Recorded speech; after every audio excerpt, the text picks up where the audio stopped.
Consegnati questa mattina nella sede della Regione a Udine gli attestati di partecipazione alla prima edizione del corso di formazione sulla lingua friulana per giornalisti promosso da Arlef con l'Ordine dei giornalisti delle Friuli Venezia Giulia.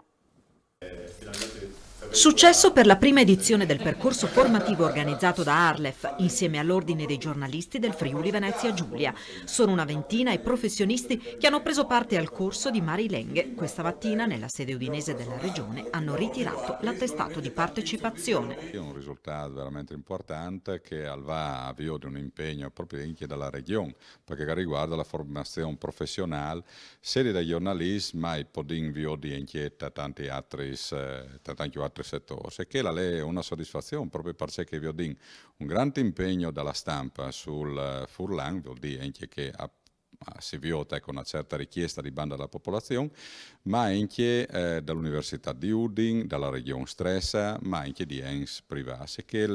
vuol dire che si arriva proprio da piena attuazione al plan di politica linguistica che vi improntate anche in realtà di poco. Presidente, scopriamo insomma che adesso non si parla più di lingue minoritarie. Sì, non sono più lingue minoritarie, sono lingue. Nella nostra regione si parlano 4 lingue che hanno la stessa dignità e lo stesso valore, anzi direi di più, sono i capisaldi, sono le colonne su cui poggia la nostra specialità, e quindi aver oggi certificato una ventina di giornalisti col corso in friulano vuol dire mettere benzina, armi, strumenti per la difesa e la promozione di questa lingua, che deve diventare non la lingua solo della famiglia, ma deve diventare la lingua della società e della comunità. Questo corso, pur non essendo espressamente previsto, inserito nel piano generale di politica linguistica, però ben si confà a quello che il piano prevede. Sì, indirettamente rientra perfettamente nelle linee del piano, nel senso che un corso professionalizzante che insegna a parlare correttamente il friulano a chi decide di fare formazione in friulano chiaramente va a tutto giovamento della credibilità